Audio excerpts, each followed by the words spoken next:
Assalamualaikum warahmatullahi wabarakatuh.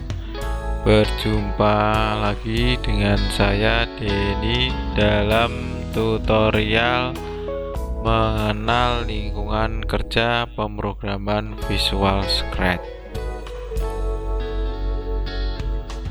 Selalu pada konsep awal, di mana peta konsep ini akan selalu kita perhatikan karena peta konsep itu sangat penting ya. Di sini akan kita ulang sedikit ya, kita sudah sampai mana, di mana pemrograman visual ini yang kita pelajari sudah masuk pada tahap mengenal lingkungan kerja ya, di sebelah sini. Kemudian sebelumnya sudah dijelaskan pada tutorial menyiapkan perangkat pemrograman visual, di mana kondisi saat ini pada tutorial saat ini dibuat berarti Anda sudah menyiapkan perangkat pemrograman visual. Kalaupun Anda belum bisa menyiapkan, paling tidak Anda sudah mencoba untuk membuat akun pada website resmi Scratch yang sudah saya jelaskan pada tutorial sebelumnya. Lingkungan kerja Scratch ini akan terbagi seperti ini ya. Yang pertama adalah menu bar, tab bar, script area, sprite, and stake pane, kemudian stake.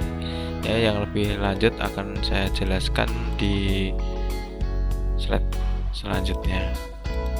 Tujuan pembelajaran kita mengenal lingkungan kerja Scratch. Nah, ini ya, ini adalah tampilan dari Scratch. Ya, Scratch ini ketika sudah dibuka programnya online maupun offline ya, worksheetnya bentuknya seperti ini, dimana kita akan mempelajari terlebih dahulu lingkungan kerja kita ya, supaya kita tahu ini namanya apa, bagian ini untuk apa, kemudian nanti cara menggunakannya bagaimana, yaitu kita tahap demi tahap akan belajar ya. Yang pertama ya, bagian yang akan kita pelajari yang berwarna merah ini itu namanya adalah menu bar. Ya, menu bar ini nanti bisa Anda klik ya, menu ini, dan akan muncul menu drop down ke bawah. Menu bar ini merupakan baris menu berisi perintah berupa menu-menu yang aktif dimulai dari menu file, edit sampai tutorial. Kemudian bagian yang kedua namanya adalah tab bar. Ya, di sini tab bar. Tab bar sendiri merupakan tempat menampilkan kategori daftar menu, code, costumes, and sound. Di sini tabnya ada 3. Ya, tab code ini isinya yang ada di layar ini, kemudian customize ini nanti isinya untuk mengedit ya bagian dari objek kita, kemudian sound untuk menambahkan suara. Yang ketiga ya, bagian yang ini yang besar sendiri ya, ini ada script area. Jadi ini script area itu tempat untuk meletakkan script ya, atau perintah-perintah yang kita berikan pada bahasa pemrograman ini. Ya, yang lebih jelasnya bagian jendela yang digunakan untuk menyusun atau menempatkan blok kode dengan cara drag and drop. Di sini nanti kita ketika belajar menggunakan Scratch ini kita sangat mudah ya. Jendela yang ada di sini, di mana code ini ya, motion, misalkan motion ini langkahnya ini tinggal kita drag and drop. Jadi pemrograman visual berbasis blok ini sangat mudah ya. Ini nanti kita demokan di pertemuan selanjutnya. Jadi yang kita pelajari kali ini hanya mengenal ini namanya apa, untuk apa gitu ya. Berikutnya adalah ini ya, kotak yang bawah ini namanya sprite and stake pane ya. Ini terbagi menjadi 2 sebetulnya ya. Yang pertama adalah jendela sprite. Sprite itu yang mendominasi, yang besar segini itu ya. Di sini sprite ini digunakan untuk menampilkan daftar sprite yang dimiliki oleh proyek yang sedang dikerjakan dan tombol-tombol serta informasi tentang sprite yang dipilih. Jadi nanti ketika kita klik sprite pertama nanti ini menunjukkan letaknya di mana, namanya apa, ukurannya berapa, ya, ditampilkan atau disembunyikan. Nah, ini terletak pada sprite pane, ya. Kemudian yang kedua, stack pane ini digunakan untuk menampilkan daftar backdrop. Backdrop ini istilah baru, ya, kalau di komputer itu adalah background, ya, yang digunakan di stack, ya. Jadi nanti backgroundnya diatur itu di, ya, ini bagian yang kecil ini, ya, ini, ya, itu adalah stack pane. Terus berikutnya yang ini kita urutkan, ya, ini namanya stack, ya. Stack ini merupakan bagian jendela yang digunakan untuk menunjukkan tampilan dari program untuk melihat hasil backdrop dan sprite serta gerakan dan interaksi antar sprite yang telah diatur. Untuk lebih jelasnya, ini ketika program nanti dieksekusi atau dijalankan, ya, ketika ini ada perintah menggunakan motion berjalan, itu nanti sprite ini akan berjalan, itu tampilannya ada di sini, ya. Kemudian kalau Anda perintah untuk ke kiri, ke kanan, ke atas, ke bawah, atau berputar, itu nanti tampilannya akan muncul di stack ini. Jadi stack itu tampilannya, ya, tampilannya. Terus yang berikutnya adalah ini tombol go and stop, ya. Kalau yang go itu yang hijau, yang stop itu yang merah. Jadi ini simbol go atau simbol bendera yang digunakan untuk menjalankan blok kode yang ada di script area.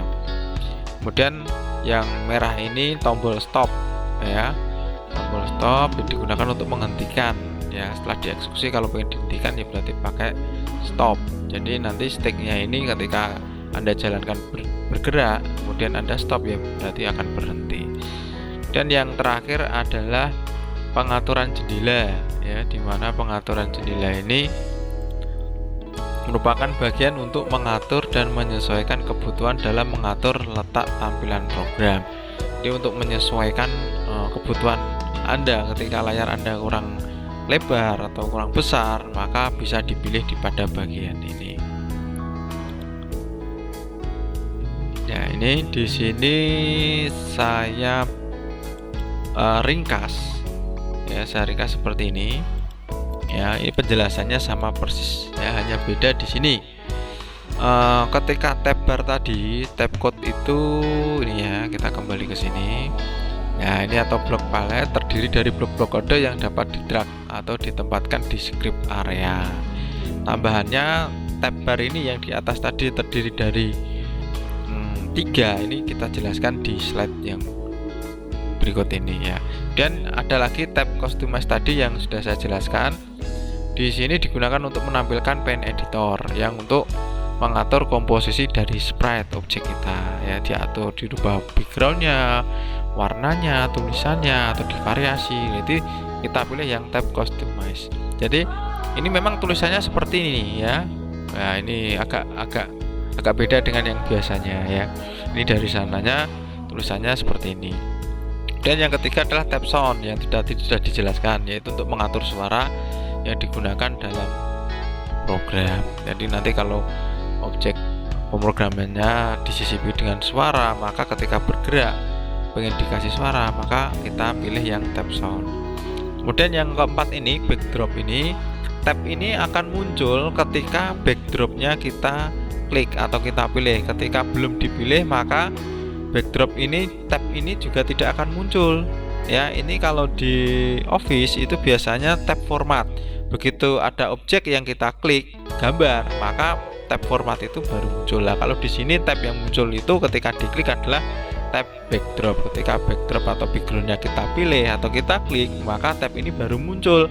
Tujuannya adalah untuk merubah, ya, komposisinya atau warnanya atau apa bentuknya, ya, ada di sini, gitu, ya.